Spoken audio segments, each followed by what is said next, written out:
আমার প্রশ্ন ছিল যে উপমহাদেশের সবচাইতে অভিশপ্ত দল ইসলামী অনৈক্যের জন্য জমিয়তকে বলা যাবে কিনা, এটা হলো প্রশ্ন। অভিশাপের মহানায়ক আমাদের একজন হযরত আল্লামা, আমাদের মাথার তাজ, শ্রদ্ধেয়, ওনার বক্তব্যটাই শুনেন। জামাতে ইসলামী তেনাদেরকে আমি এক প্রস্তাব দিতে চাই, তাআলাউ ইলা কালিমাতিন সাওয়াইন বাইনানা ওয়া বাইনাকুম হিসাবে। যার কারণে আমরা চাই যে আগামী অধিবেশনে এই বিল যেন উত্থাপন হয়। আচ্ছা, তিনি যেটা বলতে চাচ্ছেন শুধুমাত্র কাদিয়ানীদেরকে কাফের ঘোষণা করার স্বার্থে জামায়াত ইসলামের সাথে ঐক্য হতে পারে। এবং আরেকজন সম্মানিত আলেম উনিও এটা বলছেন যে পাকিস্তানে কাদিয়ানীদেরকে কাফের ঘোষণার স্বার্থে জামায়াতের সাথে কওমি আলেমদের ঐক্য হয়েছিল। ওখানে ঐক্যবদ্ধ হইয়া কাদিয়ানীকে কি করা হয়েছে? অমুসলিম ঘোষণা করা হয়েছে। যখন কাদিয়ানীকে অমুসলিম ঘোষণা করা শেষ, তখন কিন্তু আর তাদের মধ্যে ঐক্য বলবৎ আর থাকে নাই। তো আমাদের নির্বাচনী সমঝোতা করার পর নির্বাচন যেহেতু হয়ে গেছে, এখন আবার তাদের সাথে ঐক্যবদ্ধ থাকার অর্থটা কি? এই স্বার্থ শেষ হওয়ার পর ঐক্য শেষ, তাহলে নির্বাচনীয় ঐক্য তো নির্বাচন শেষ, এখন ঐক্য থাকবে কেন? এটা হলো আমাদের শ্রদ্ধেয়দের কথা এবং এলমে খায়েন এবং ওলামায়ে হাদারামদের কথা। ওনাদের ক্ষেত্রে শ্রদ্ধা শব্দটাই ব্যবহার করলাম। যাই হোক, ওনারা ওনাদের এই যে নির্দিষ্ট স্বার্থকেন্দ্রিক ঐক্য, এটার জন্য একটা আয়াতের দলিল দিয়েছেন, যে আয়াতটা আসছেই মূলত স্থায়ী ঐক্যের জন্য, অস্থায়ী না। স্থায়ী ঐক্যের আয়াতটা ওনারা অস্থায়ী ঐক্যের ক্ষেত্রে দলিল দিতেছেন। আসলে আয়াতটা দেখি, তারপরে ওনাদের আরো গভীর পর্যন্ত পৌঁছার চেষ্টা করবো। সূরা আলে ইমরানের 64 নম্বর আয়াতের বর্ণনা আল্লাহ তাআলা বলেন, কুল ইয়া আহলাল কিতাব, হে আহলে কিতাব। আহলে কিতাব কারা? যেমন ইহুদি, খ্রিস্টান।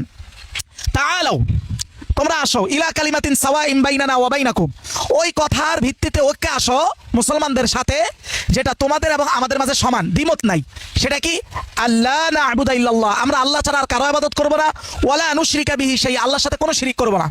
তাহলে আল্লাহ তাআলা ইহুদি খ্রিস্টান যাদের ধর্ম ভিন্ন, তারপরেও যদি মুসলমানদের সাথে শুধু এই একটা তাওহীদের জায়গাটা যদি মিল থাকে, তাহলে আল্লাহ ঐক্যের কথা বলতেছেন। এটা অস্থায়ী নাকি স্থায়ী? স্থায়ী ঐক্যের কথা বলতেছেন। মানে যতদিন তারা তাওহীদের পথে থাকবে ততদিন ঐক্য থাকবে, যদিও তাদের ধর্ম ভিন্ন, কিতাব তারা অন্যটা মানতেছে। এবার আসেন মূল পয়েন্টে।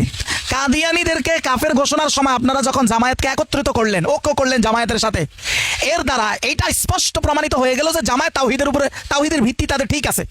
যদি তাওহীদের ভিত্তি ঠিকই না থাকে, তাহলে মনে করেন যে নিজেই মুসলমান না, তাকে কি আরেকজনকে কাফের বলার জন্য ঐক্যে নিতে পারেন? মানে আরেকজনকে কাফের বলতে হলে, কাফের ঘোষণায় থাকতে হলে তো আপনাকে মুসলমান হতে হবে, তাই না? আপনার তাওহীদের উপরে ঠিক থাকতে হবে। তাহলে একজন নিজে যদি তাওহীদের উপর ঠিক না থাকে, তাহলে আপনি কি তারা আরেকজনকে কাফের বলার জন্য নিতে পারেন? নিতে পারেন না। আপনি তাদেরকে, কাদিয়ানীদেরকে কাফের ঘোষণার ঐক্যের মধ্যে নিছেন, এটা দ্বারা এটা প্রমাণিত যে তাদের তাওহীদ ঠিক আছে। এখন যদি সেই তাওহীদ ঠিক থাকে, তাহলে তাওহীদের ভিত্তিতে ইহুদি খ্রিস্টানের সাথে ঐক্য হওয়ার কথা আল্লাহ বলেছেন, সেটা কি অস্থায়ী না স্থায়ী? স্থায়ী। তাহলে আপনি কিভাবে মুমিনের আরেকটা দলের সাথে অস্থায়ী ঐক্য করার এই পদ্ধতি পাইলেন কোথায়? যেহেতু আপনি তাওহীদের ভিত্তিতে ঐক্য করেছেন, তো তাওহীদটা এখনো তাদের ঠিক আছে। এমন না তো যে কাদিয়ানীদের কাফের ঘোষণার পরে তারা তাদের তাওহীদের অবস্থানটা তারা পরিবর্তন করে ফেলছে, বিষয়টা কি এটা? না। তাহলে আপনারা ঐক্য তো করেছেন তাওহীদের কারণে, তাই না? যে তারা তাওহীদ মানে, তাহলে সেই তাওহীদটা এখনো মানে। তাইলে ইহুদি খ্রিস্টানও যদি তাওহীদ মানতো, তার সাথে ঐক্য যদি আল্লাহর আয়াত অনুযায়ী স্থায়ীভাবে হতো, তো জামায়াতের সাথে অস্থায়ীভাবে কিভাবে ঐক্য হয়? তার মানে টোটালটা এই অভিশপ্তদের দুষ্টামি। এখন একটা প্রশ্ন নিশ্চিতভাবে আসবে, সেটা হলো কাদিয়ানীরা কাফের, এটাতে কোনো সন্দেহ নাই। কিন্তু আপনারা যে কাদিয়ানীদেরকে কাফের ঘোষণা করতে চাচ্ছেন, এটা কি শুধু তাওহীদের স্বার্থে? প্রশ্ন, যদি শুধু তাওহীদের স্বার্থে হয়, তাহলে তাওহীদের স্বার্থে আল্লাহর আয়াত বলে ইহুদি খ্রিস্টান তারাও যদি শুধু এই একটা সাবজেক্টে তোমাদের সাথে ঐক্য করতে পারে। তাওহীদের স্বার্থে ইহুদি খ্রিস্টানকে আল্লাহ ডাকেন, আর আপনি তাওহীদের স্বার্থ দেখায়া কাদিয়ানীকে কাফের ঘোষণা করতে পারেন, কিন্তু সেই তাওহীদের স্বার্থে এই ঘোষণা করতে আপনাকে যাকে ঐক্য রাখতে হয়, মানে মাওলানা মওদুদীর দলকে, তাদেরকে পরবর্তীতে রাখতে পারেন না। তার মানে কি 100% আপনি তাওহীদের স্বার্থে কথা বলতেছেন, কাজ করতেছেন, এই ব্যাপারটা 100% প্রশ্নবিদ্ধ হয়। বলতে পারেন জামাত ইসলামের সাথে তো আমাদের অনৈক্যের কারণ হলো তাদের সাথে আকীদাগত ইখতিলাফ। দেখেন আকীদাগত ইখতিলাফ কতটুকু, যেখানে ধর্মই ভিন্ন, ইহুদি ধর্ম, খ্রিস্টান ধর্ম, যদি শুধু তাওহীদ ঠিক থাকে, তাহলে তাদের সাথে যদি ঐক্য হতে পারে, তাহলে আপনার সাথে ইখতিলাফ মুমিনের আরেকটা দলের কতটুকু, কত পার্সেন্ট? আচ্ছা, কত পার্সেন্ট? এইটা তো যত দেখানো হয় তার 90% হলো সাজানো মিথ্যা কথা, মিথ্যাবাদীরা। এটার আরেকটা বড় প্রমাণ দেই। আমাদের মামুনুল হক সাহেব বলেছেন যে এই যে আমাদের যে ইজমায়ে কওমি মাওলানা মওদুদী সাহেবের ব্যাপারে, ইজমায়ে কওমি, কওমিদের সর্বসম্মত মত যে মিথ্যার উপরে হতে পারে, এইটার সবচেয়ে বড় প্রমাণ আমরা একজন কওমি সন্তান হিসাবে পেয়েছি ডক্টর জাকির নায়েক কেন্দ্রিক। ডক্টর জাকির নায়েকের ব্যাপারেও আমাদের ইজমা কওমি এবং ইজমান মিথ্যুক হিসাবে জাতির সামনে প্রমাণিত হয়েছি। যেমন ডক্টর জাকির নায়েকের যা যা চেতনা ছিল তার কোনোটাই কি এখন পরিবর্তন হয়েছে? আপনাদের বিরোধিতা পরিবর্তন হলো কেন? তারা যখন দেখেছে ডাক্তার জাকির নায়েকের ব্যাপারে তাদের মিথ্যাগুলো ইউটিউবারদের মাধ্যমে ডুয়েল ভিডিও করে করে প্রকাশ পেয়ে গেছে, তখন তারা ডাক্তার জাকির নায়েকের সাথে গিয়ে সাক্ষাৎ করার একটা নাটক করলো। নাটক করে এসে বললো, আমরা ওনাকে বলেছি যে স্যার আপনি মাসলা মাসাইল নিয়ে কথা বলার দরকার নেই। উনি বলছেন মাইনা নিছেন, বাস হয়ে গেছে, ডাক্তার জাকির নায়েক হেদায়েতের উপরে আয়া পড়ছে। আসলে বিষয়টা কি দেখেন, একটু বুঝ জানেন, ডক্টর জাকির নায়েক যে ওলামায়ে কেরাম বলছে মাসলা দেওয়া আপনার কাজ না, উনি একজন ভদ্র মানুষ। সৌজন্য সাক্ষাতে তো কেউ ডিবেট করে না, ডিবেট করে উনি মুখে মুখে বলছেন যে হ্যাঁ এ তো ওলামা কি কাম হয়, যে এটা তো ওলামাদের কাজ, এটা বলে বাস বুঝ দিয়ে দিছে। কিন্তু মাসালা বলার মতো ডক্টর জাকির নায়েকের এখন কোনো মজলিসই হয় না, এটা বহুত আগের থেকে বন্ধ হয়ে গেছে। ইন্ডিয়াতে যখন উনি নির্বাসিত হয়েছেন তারপর থেকে তো এই কাজই বন্ধ হয়ে গেছে। কিন্তু মূল ঘটনা যেটা, ডাক্তার জাকির নায়েক কি নির্দিষ্ট কোনো মাযহাব মানেন? আগে মানতেন, আগেও মানতেন না, এখনো মানেন না। ওনার ব্যাপারটা আসলে কি? ওনার ব্যাপারটা হলো মুজতাহিদে মুতলাকের মতো না, তবে মুজতাহিদে মুকাইয়াদের মতো। মুজতাহিদে মুকাইয়াদ কাকে বলে? ধরেন ফিকহে মুকারেন, জামিয়া আজহারে একটা সাবজেক্ট আছে ফিকহে মুকারেন, তুলনামূলকভাবে সবগুলো ফিকাকে একসাথে দলিল বিবেচনা করে যেটাকে আপনার কাছে সবচাইতে বেশি কোরআন সুন্নাহর অধিক নিকটবর্তী মনে হয় তার ফিকটা ওই ক্ষেত্রে মানা। এইটাই মূলত ফলো করে হলো ডাক্তার জাকির নায়েক। ডাক্তার জাকির নায়েক চারো মাযহাবের সব ফিককে একত্রিত করে দেখে যে কার যুক্তি এবং দলিল সবচেয়ে স্ট্রং, উনি সেটা মানেন। কিন্তু উনি আগেও কখনো আমাদের আহলে হাদিস ভাইদের মতো হানাফি মাযহাব বা কোনো মাযহাবকে কটাক্ষ উনি করেন নাই, এবং আজও তিনি নির্দিষ্ট করে আপনি বলতে পারবেন না যদি অমুক মাযহাবের অনুসরণ তিনি করেন। তাহলে ডাক্তার জাকির নায়েকের ফুল হালাত আগের মতোই আছে। বৈশ্বিক চাপের কারণে উনি আগের মতো আর মজলিস করতে পারেন না, এই জন্য সচরাচর ওনার কাছে এখন মাসালার প্রশ্নগুলো আসে না, এই জন্য উনি বলেন না। আসলে কোনো মৌলিক পার্থক্য হয় নাই, পার্থক্যটা আমাদেরকে দেখানো হয়েছে কওমির পক্ষ থেকে একটা নাটকের মধ্য দিয়ে। তাহলে ডাক্তার জাকির নায়েকের অবস্থা আগের মতোই আছে, আপনার অবস্থা পরিবর্তন কেন হলো? কারণ আপনি আগে মিথ্যুক ছিলেন, এখন মিথ্যা স্বীকার না করে চুপ হয়ে গেছেন। মাওলানা মওদুদীর ব্যাপারে 10 জন আকাবিরের বারবার বলছি দায়িত্ব নিয়ে বলেন, আমি মোবাহলা করব যে ইনারা কখনো জেনে বা না জেনে সাইদা আবদুল্লাহ মওদুদীর ব্যাপারে মিথ্যা বলে নাই, আসেন মোবাহলা করি।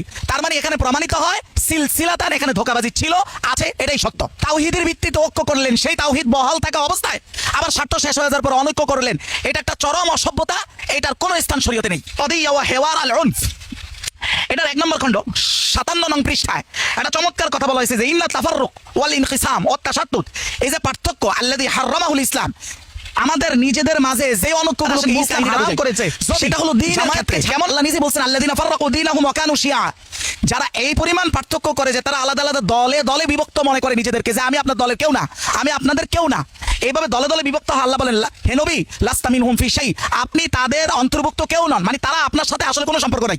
এই কথা পর্যন্ত বলা হয়েছে কিতাবে, দেখেন লা ইয়াজুজু আন ইয়াকুনা তানাজু আল্লাযী ইউফদি ইলাল ফাশাল, এমন কোন তানাজুর, এমন কোন ঝগড়া, এমন কোন পার্থক্য করা যাবে না মুমিনের মাঝে যেটার কারণে আপনি অকৃতকার্যদের অন্তর্ভুক্ত হয়ে যান। এবার আপনি অকৃতকার্য নাই হইতেন, তাহলে কাদিয়ানীদেরকে কাফের ঘোষণার সময় পাকিস্তানে কেন জামায়াতকে আপনাদের ঐক্যে প্রয়োজন হইল? তার মানে এটা হলো এমন তানাজুর, যেই তানাজুরের কারণে আপনারা অসফল যতক্ষণ না তাদেরকে নিজেদের সাথে না নিতে পারতেছেন। এমনকি এখনো বলছেন যে বাংলাদেশে কাদিয়ানীদেরকে কাফের ঘোষণার জন্য তাদেরকে প্রয়োজন, তার মানে তাদের ছাড়া আপনারা অকৃতকার্য। আর মুমিনের মাঝে এমন কোন ঝগড়া, এমন কোন পার্থক্য করাই হারাম, আপনার চূড়ান্ত ফলাফল আনতে আপনি অকৃতকার্য হন। তাহলে ওই জিনিসে আপনি কৃতকার্য হওয়ার পরে আপনি ঐক্য ভেঙে দিবেন, এই অসভ্যতা কোথায় পেয়েছেন? চলে বিষয়টা হলো আমাদের পুরো শিক্ষা ব্যবস্থাটাই, জেনারেল বলেন ইসলামিক বলেন, বিদেশিদের ডিজাইন করা। কিভাবে ব্যাপারটা একটু বোঝাই। যেমন ইউরোপিয়ানরা আগের সময় বা আগের যে আধিপত্যবাদগুলো ছিল এগুলো ছিল জমি দখল করার মধ্য দিয়ে, মানে একসময় ব্রিটিশরা আমাদের জমিগুলো দখলে রাখছে, তারপরে তারা এই জমির দখলটাকে এডুকেশনে কনভার্ট করে দিছে। অর্থাৎ এখন তারা তাদের শিক্ষা ব্যবস্থা দিয়ে আমাদেরকে এমনভাবে তৈরি করে যে অলরেডি আমরা আমাদের জমিন অঘোষিতভাবে তাদের হাতেই দিয়ে দিছি। কিভাবে? ধরেন এখনকার যে সিস্টেম, এখন কি আপনি মনে করতেছেন সারা পৃথিবীতে আধিপত্য নাই? আগের চাইতে ভয়ঙ্করভাবে আছে। আগে তো সরাসরি জমি দখল করতো, এখন হচ্ছে এডুকেশন দখল করছে, পড়াশোনাটা দখল করছে, সিস্টেমটা তাদের হাতে।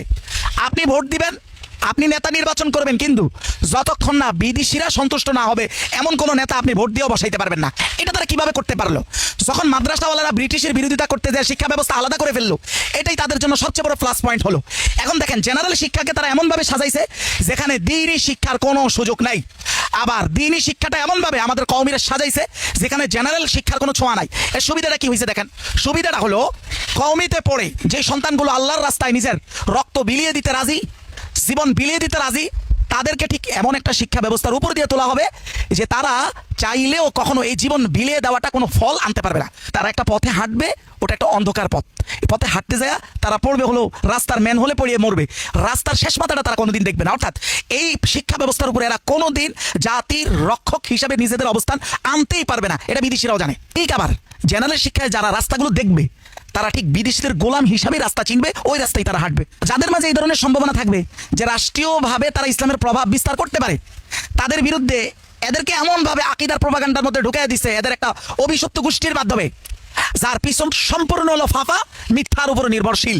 এটা হলো পাশের বাড়ির লোক আপনাকে এমন ভাবে আপনার ভাইয়ের বিরুদ্ধে বুঝাইছে, এখন আপনি চোখ মেললেই শুধু আপনার ভাইকে শত্রু দেখেন, শত্রু মানে আপনার ভাই মানে শত্রু, এর বাহিরে আর কোনো শত্রু দেখেন না। তখন খেলাটা লাভ টাকার ওই পাশের বাড়ির ব্যক্তির, আপনিও ধ্বংস হচ্ছেন, আপনার ভাইও ধ্বংস হচ্ছে। ঠিক জামায়াতের কওমের আকিদাগত লড়াইটা এর 100% বেনিফিশিয়ারি হচ্ছে সেকুলাররা, সারা পৃথিবীর আধিপত্যবাদ। গত 17 বছরে আমরা কি দেখি নাই?